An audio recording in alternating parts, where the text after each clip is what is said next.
भारतवासियों याद करो, ऐ भारतवासियों याद करो उस पूर्व के जल दुर्ग को, रोंगटे खड़ा कर देने वाले उस पवित्र महाद्वीप को। लुप्त है जहाँ समाधियाँ स्वतंत्रता संग्राम वीरों की, कर लो याद कम से कम उन अभागे त्यागियों की। ऐ भारतवासियों याद करो, है समाया जिसके सागर में गंगा जमुना का पवित्र जल, रहते हैं वहाँ अब भी भाई बहनों का एक बड़ा दल। भारत के हर प्रांत के लोग पाएंगे आप वहाँ, भारत की हर बोली सुन पाएंगे आप यहाँ। कुछ तो ऐसे हैं जिन्होंने मातृभूमि को देखा नहीं, फिर भी रखते पास अपने हैं सुनहरी याद सभी। भारतवासियों याद करो, कुछ तो ऐसे हैं जो सुनाते पुरानी दास्तां, हर पत्थर दिल को हिलाने वाले कारस्तान। झगड़े आते थे पहले हथकड़ियों में हमारे भाई, है उन्हीं को ही देनी अब स्वतंत्रता की बधाई।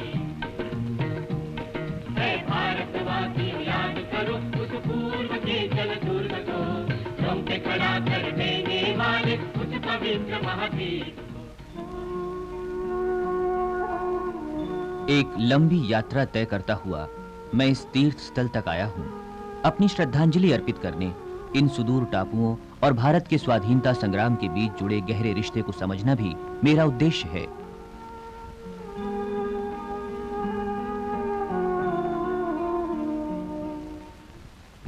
बंगाल की खाड़ी में बसे अंडमान और निकोबार के ये द्वीप कलकत्ता से 1200 किलोमीटर दक्षिण में और मद्रास के पूर्ववर्ती तट से 1200 किलोमीटर की दूरी पर स्थित हैं।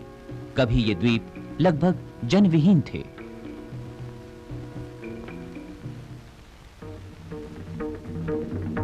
सन 1857 के प्रथम भारतीय स्वाधीनता संग्राम में अंग्रेजों ने स्वतंत्रता सेनानियों को निर्वासित कर भारत भूमि से दूर रखने के लिए इन्हीं टापुओं को चुना था। लगभग 4000 क्रांतिकारी सैनिकों को आजन्म कारावास की सजा भुगतने के लिए यहां भेजा गया और इस तरह ये निर्जन टापू आबाद हुए। स्वाधीनता संग्राम के वीर सैनिकों के साथ यहां बहुत ही बुरा बर्ताव किया जाता था, निशंस्तम अपराधियों से भी अधिक क्रूर। इन वीर देशभक्तों से यहाँ की ऊबड़ खाबड़ जमीन और जंगल साफ करवाए जाते थे ताकि इन्हीं के लिए यहाँ पर एक कारागार बनाया जा सके।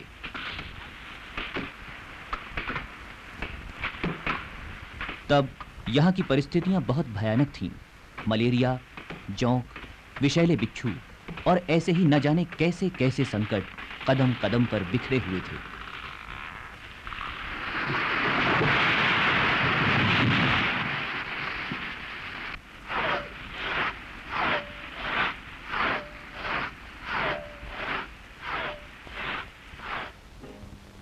रॉस आइलैंड सबसे पहला काम था यहाँ गोरे अफसरों के लिए सुविधाजनक मकानों का निर्माण। विलासितापूर्ण बालरूम, चीफ कमिश्नर का शानदार घर, चर्च और बैरक सभी विंडसर कैसल के आसपास के क्षेत्र के नमूने के आधार पर बनाए गए। घने जंगलों में एक छोटा सा इंग्लैंड बसाया गया, बंदी बनाकर लाए गए 600 स्वाधीनता सेनानियों के हाथों।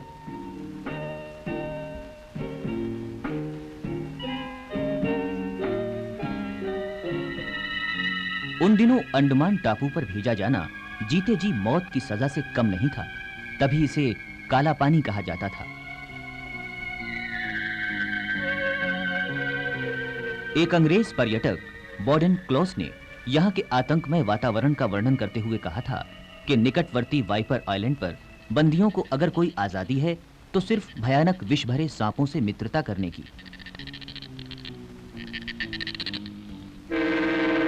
कौन जाने कितने बंदी जिंदा बच पाते थे।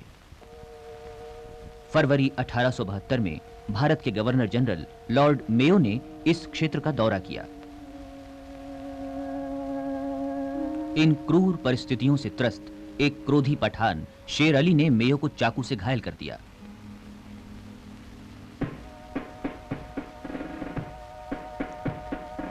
लॉर्ड मेयो की मौत, शेर अली को फांसी।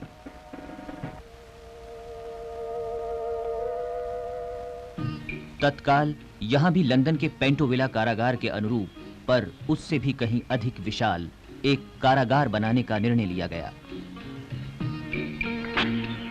सन 1893 में कारागार के निर्माण का कार्य शुरू हुआ। लगभग इसी समय शिकागो के विश्व सर्वधर्म सम्मेलन में स्वामी विवेकानंद और विश्व के कई अन्य महान विचारक मनुष्य की आत्मिक स्वतंत्रता पर चिंतन कर रहे थे। और सुदूर अंडमान में आतंक और दमन की पाशविक दीवारें खड़ी की जा रही थीं। एक क्रूर कारागार बनाया जा रहा था ताकि मनुष्य की आत्मा को, उसके आत्मबल को हर कीमत पर कुचला जा सके।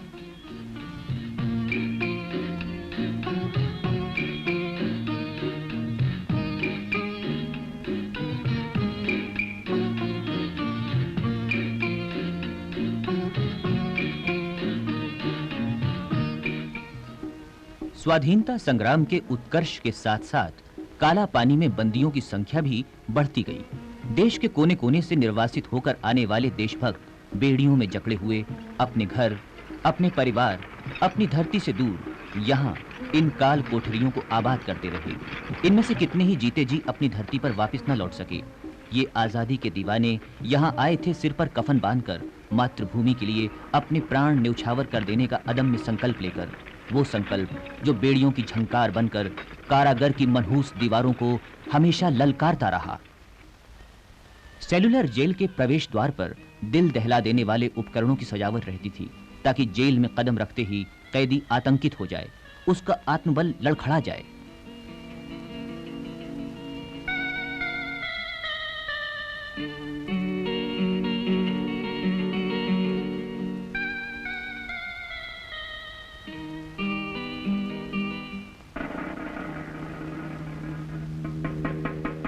इस जेल का नाम सेलुलर जेल रखने का कारण था इसकी वो काल कोठरियां जिनमें प्रत्येक बंदी को अलग अलग कैद रखा जाता था, एक दूसरे से अलग, नितांत अकेला। अपने साथी बंदियों के साथ संपर्क की उसे कोई गुंजाइश नहीं थी।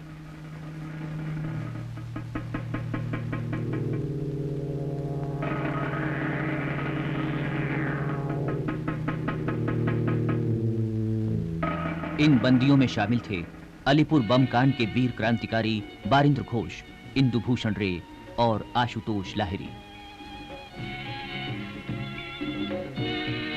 नासिक षड्यंत्र केस में दंडित दाजी नारायण जोशी, बालाराव दामोदर सावरकर और वीर सावरकर। गदर पार्टी के भान सिंह, बाबा सोहन सिंह, बाबा मंदन सिंह, बाबा गुरमुख सिंह, राम शरण दास और अन्य। लाहौर षड्यंत्र केस के भाई परमानंद, पृथ्वी सिंह आजाद और अन्य। खुलना षड्यंत्र केस के बिंदुभूषण डे, नगेंद्र चंद्र देव, केहर सिंह और प्रमथ घोष। ऊटकमंड के शंभुनाथ आजाद, आंध्र के रंपा किसान विप्लव के विद्रोही, चिटगांव शस्त्रागार कांड के नेता अनंत सिंह, रणधीर दास, गणेश घोष और अन्य। और मातृभूमि पर मर मिटने वाले ऐसे सैकड़ों स्वाधीनता सैनिक जो देश की खातिर इन काल कोठरियों में हंस हंस कर दारुण यातनाएं झेलते रहे, मौत से बदतर जिंदगी जीते रहे, गुमनामी की मौत मरते रहे।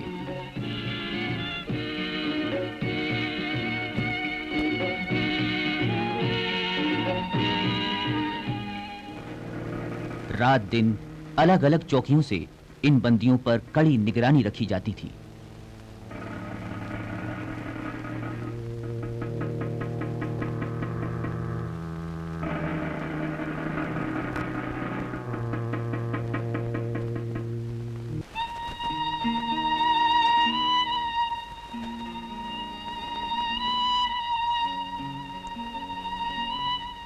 सेलुलर जेल में मनमानी, अन्याय और अत्याचार का मानो अंधा राज था। प्रत्येक बंदी को पहले 6 महीने नियमित रूप से एकांत कारावास भोगना ही पड़ता था।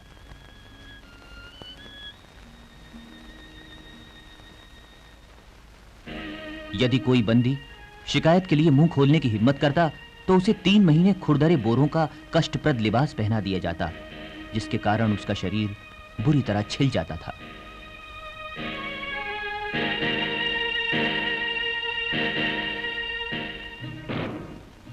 प्रत्येक बंदी को अपनी दैनिक क्रिया अपनी कोठरी में ही पूरी करनी होती थी। प्रतिदिन 2 पाउंड नारियल के रेशे उसे अपनी तंग कोठरी में ही छीलने होते थे।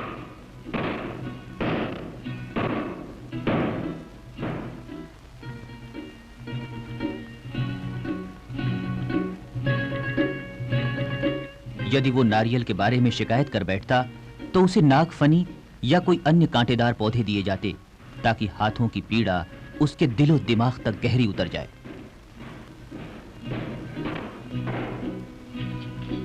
सबसे अधिक दारुण यंत्रणा थी कोल्हू चलाकर तेल निकालने की।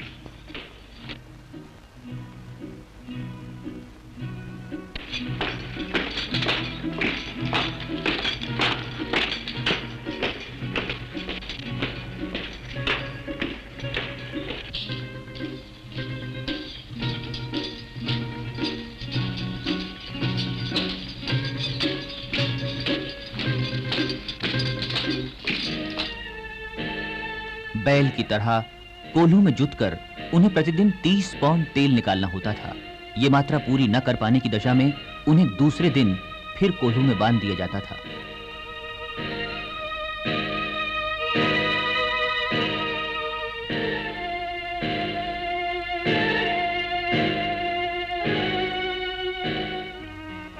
यदि कोई बंदी जेल के नियमों के अनुसार आचरण नहीं करता था तो उसे एक दीवार के साथ हथकड़ी बांधकर पूरे 7 दिन तक खड़ा रखा जाता था।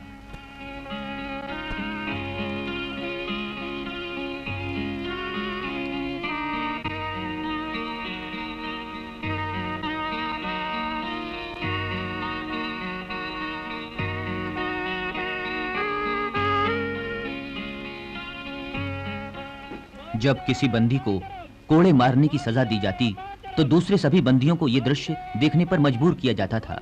ये बर्बरता उस दौर में जारी थी जब यूरोप सारी दुनिया को मानवतावाद की नसीहत दे रहा था। प्रत्येक बंदी को मजबूर किया जाता था कि वो अपने साथी को मृत्युदंड दिए जाते हुए देखे।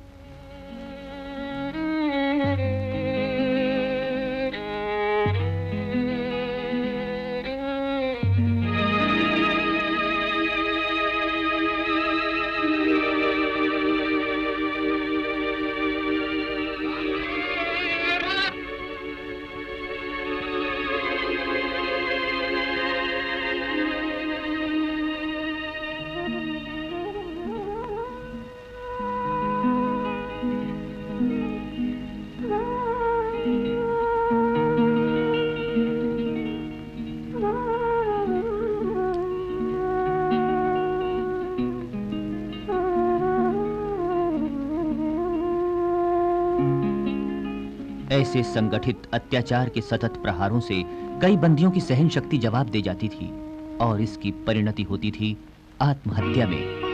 ब्रिटिश प्रशासन की कार्यकुशलता का ये एक ऐसा पहलू है जिसकी गवाह हैं इस सेलुलर जेल की खामोश दीवारें।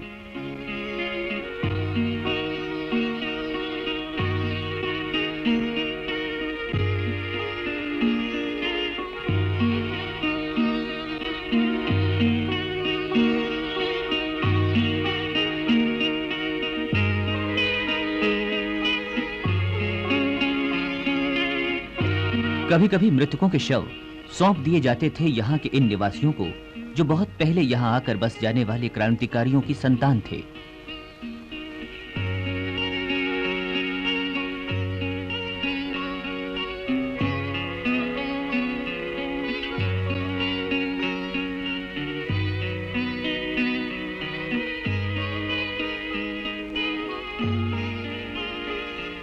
अपनी खोज के दौरान मैंने पाया ऐसे कितने ही लेखक और कवि यहाँ बंदी जीवन बिता चुके थे जिनकी प्रतिभा को सेलुलर जेल की दीवारें भी कैद न रख सकीं।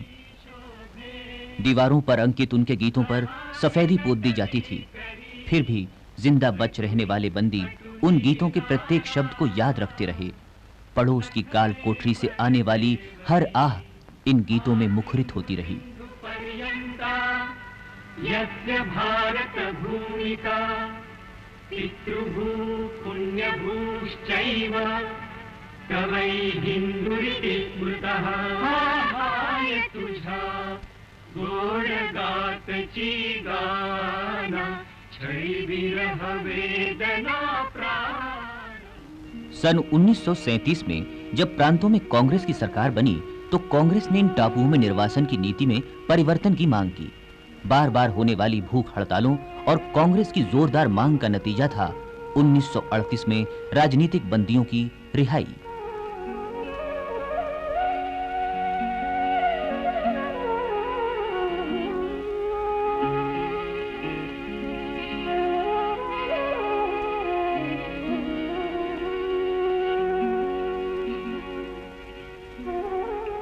दूसरे विश्व युद्ध के दौरान जब जापानी सेना ने इन टापुओं पर कब्जा कर लिया तो कुछ सैनिकों ने यहां बड़ा उत्पात किया।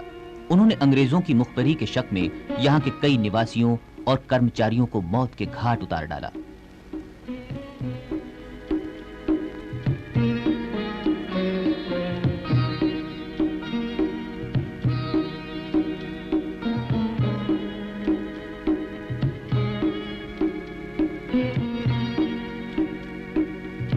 जिन कब्रों में उन्हें दफनाया गया वे भी स्मरणीय स्थल हैं।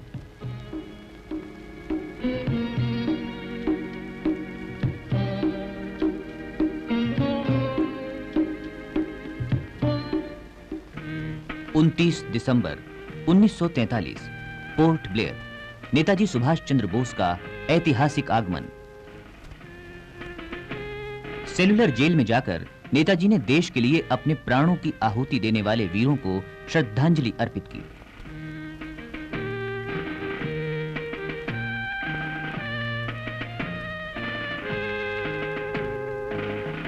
दास्ता और अमानवीय अत्याचारों की धरती पर पहली बार आजाद भारत का झंडा शान से लहरा उठा।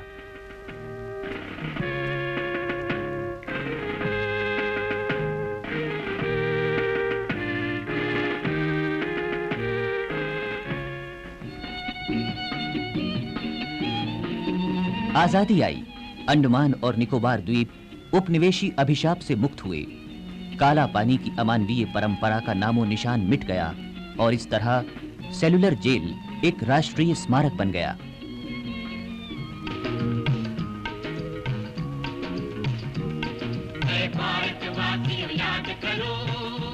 तो यही है वो पुण्य स्थली जहां मैं आया हूं। कितने ही ऐसे नाम हैं जो मुझे रह रहकर याद आ रहे हैं।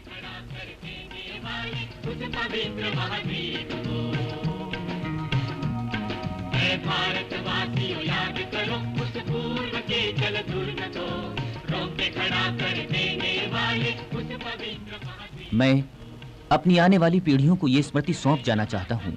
स्मृति उन देशभक्तों की जिनका अदम्य आत्मबल न जंजीरों में जकड़ा जा सका, न क्रूर पाशविकता के प्रहारों से तोड़ा जा सका, जिनके बलिदानों से भारत की स्वाधीनता का सपना साकार हो सका। जिसके सागर में गंगा जमुना का पवित्र जल बहते हैं, जहाँ अब भी भाई बहनों का एक बड़ा भारत के हर प्रांत के लोग पाएंगे आप वहाँ, भारत की हर बोली सुन पाएंगे आप यहाँ।